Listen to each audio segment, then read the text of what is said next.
I had just snuck beer into the local McDonald's.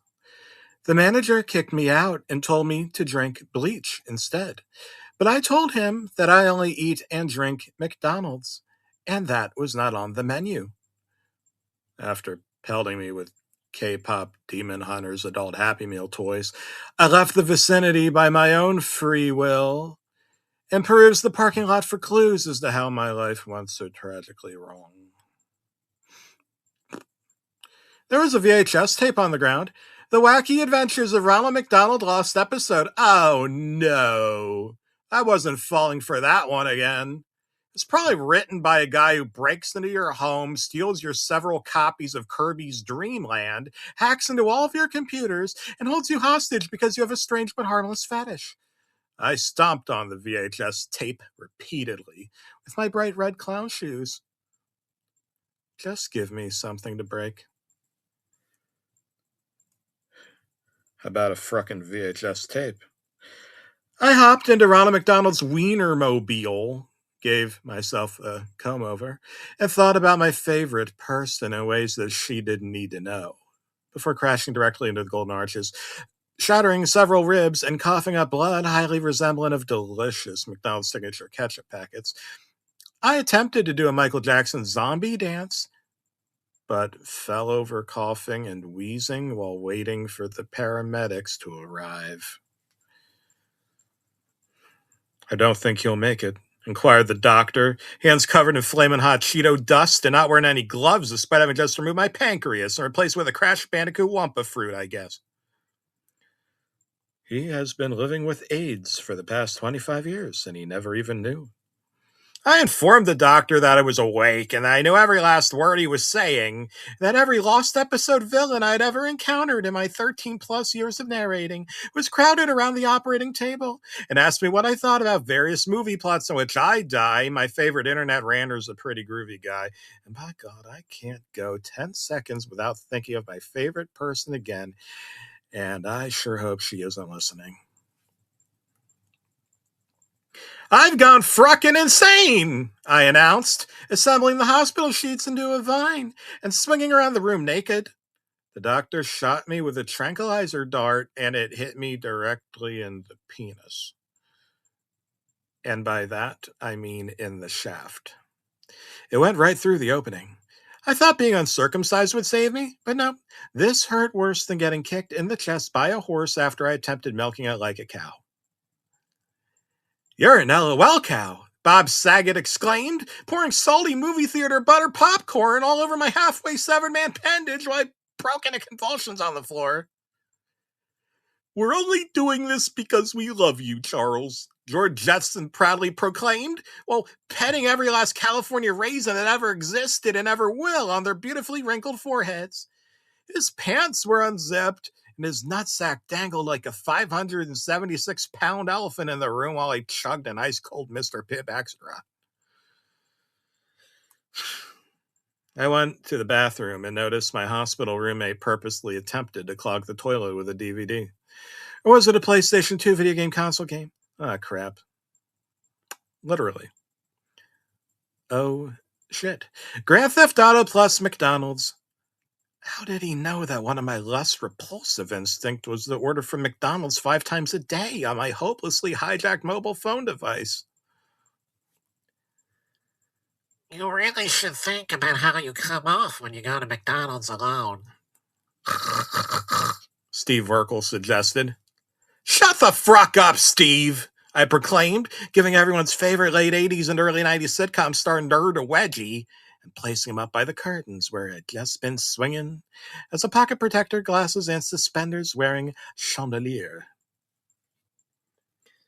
I called the nurse and she gave me a PlayStation 2. We got into an argument about how the PlayStation 3 looked kind of like a grill and it could probably be used to make half-decent hospital food. Can I have broccoli? Droopy Dog inquired. No, I replied. But every last one of us is in a perpetually vegetated state. We just don't all know it yet. I threw the game into the PlayStation 2 and handcrafted a PS2 controller out of Louis Anderson's corpse and those delightfully crooked teeth. I think I ran over him back when I stole Ronald's clown car and was carrying the body on my person the entire time. Maybe the pressure is why my pancreas failed.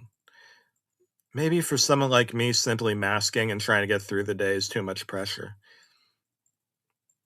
I'm going to submit this video as documentation of disability and go on SSI later today. As long as my favorite person still supports me. Okay, so a Disco Chrome Grand Theft Auto logo appeared on screen, and a plus sign spun at 360 degrees next to it like it was from one of those early 90s training videos on how not washing your hands 7 times a day gives you AIDS. Speak of the devil, it was a training video. A man in a Grimace costume was prancing around while holding a magical fairy wand and spraying what he called pixie dust all over the chicken McNuggets, which I'm pretty sure was just refined sugar given, McDonald's.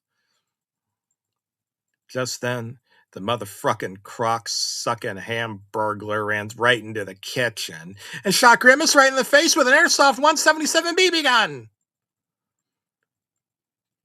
Dude, come on, I was cooking up some shite for when we get high tonight, Grimace stated rather calmly and casually, despite the guy in the costume bleeding in several dozen places, like in those old cartoons in which someone has a bunch of bolt holes in him.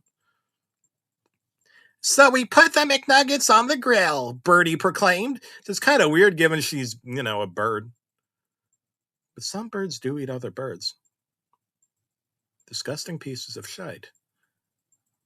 Go back to dinosaurs. Suddenly, the grill exploded, and the location manager, who happened to be Hank Hill from 1997's animated sitcom King of the Hill, grabbed a fire hose and stuck it in his pants. Buck Strickland, forgive me for using propane for this.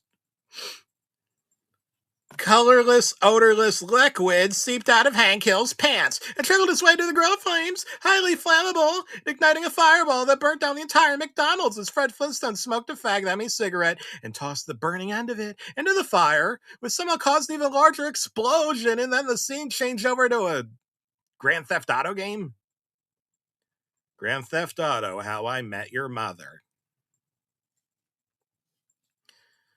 I was driving a stolen Wiener mobile inside of a police station and running over cops, snorting lines of cocaine off of prostitutes' ass cracks. The words paranoid schizophrenia were spray painted on the wall of my cell.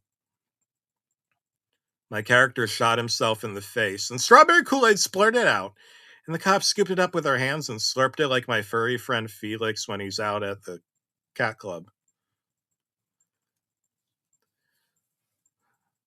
My character had what appeared to be a Kool-Aid seeping black hole for a head, and he stole one of the prostitutes.